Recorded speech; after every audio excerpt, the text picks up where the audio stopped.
Athena. Athena is the goddess of wisdom. Here's her story.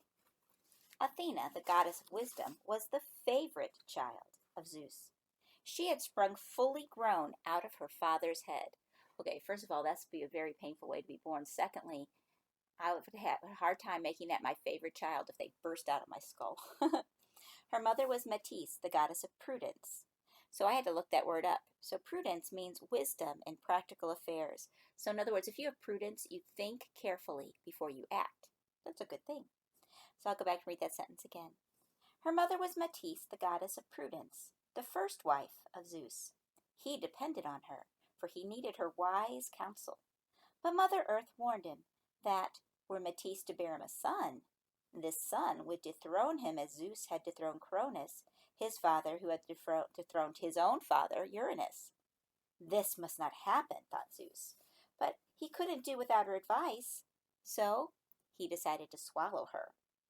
Slyly, he proposed that they play a game of changing shapes, and Metis, forgetting her prudence, playfully turned herself into all kinds of animals, big and small. Just as she had taken on the shape of a little fly, Zeus opened wide his mouth, took a deep breath, and zip, he swallowed the fly. There was a young god who swallowed the fly. Now we know why he swallowed the fly, so he wouldn't die. Ever after, Metis sat in his head and guided him from there. Now it happened that Metis was going to have a daughter, and she sat inside Zeus's head, hammering out a helmet and weaving a splendid robe for the coming child. Soon Zeus began to suffer from pounding headaches and cried out in agony. All the gods came running to help him, and skilled Hephaestus grasped his tools and bam! Split open his father's skull. That sounds like murder to me, but it wasn't.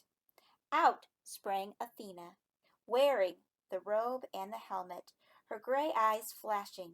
Thunder roared, and the gods stood in awe. Wait a minute, how was she already wearing that stuff? Her mother was on the outside making it. This is really strange. Athena's constant companion was Nike, the spirit of victory. With Nike at her side, Athena led armies, but only those that fought for just causes. In time of peace, she stood behind the great artists of Greece and taught them the fine and useful arts. She had great pride in her own skills at the loom and the potter's wheel, but was happy to see her pupils excel, as long as they showed her the proper respect. One of her pupils was Arachne, a simple country girl who was wonderfully skilled at the loom. That name might be familiar to you, Arachne. Have you ever heard a word that sounds like that? It's kind of important. All right, let's go on and we'll see. Find out at the end if you knew what I'm talking about. People came from far and wide to admire her weavings. Remember the girl, Arachne. Stupidly, she boasted that she learned nothing from Athena.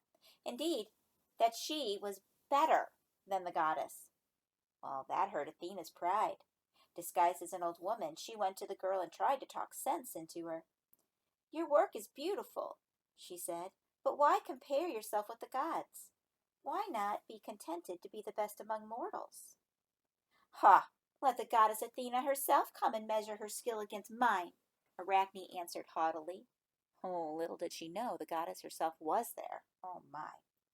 Angrily, Athena threw off her disguise and stood before the girl in all her glory. Vain girl, she said, you may have your wish. Sit down at your loom and let us compete. Athena wove the most beautiful tapestry ever seen. Every thread and knot was perfect, and the colors sparkled. It pictured the Olympian gods in all their glory and majesty.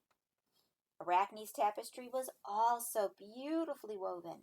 Athena herself had to admit that the girl's craftsmanship was flawless, so it sounds like they're equal.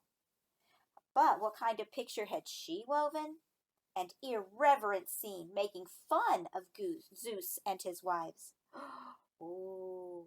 In a wrath, the goddess tore the tapestry to shreds and struck the girl with the shuttle.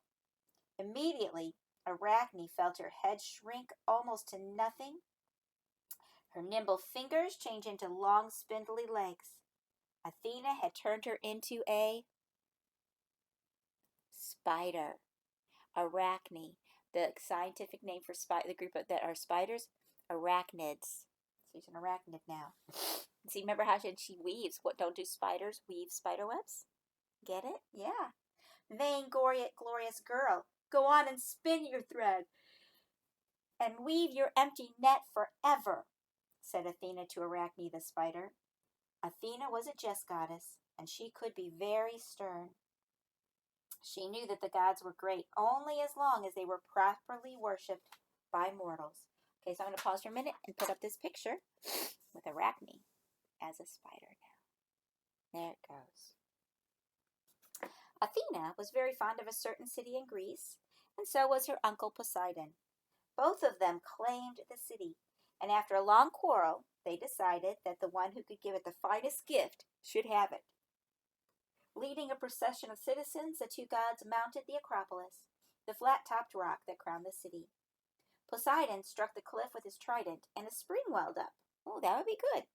The people marveled. Oh, but the water was as salty as the sea that Poseidon ruled. Not very useful. Then Athena gave the city her gift. She planted an olive tree in a crevice on the rock. It was the first olive tree that people had ever seen. Athena's gift was judged the better of the two, for it gave food, oil, and wood, and the city was hers.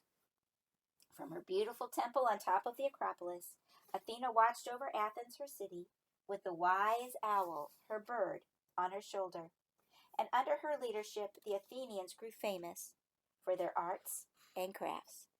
And if you were paying attention, you heard the name of the next god that we're going to study, which will be Poseidon. Next time is Poseidon.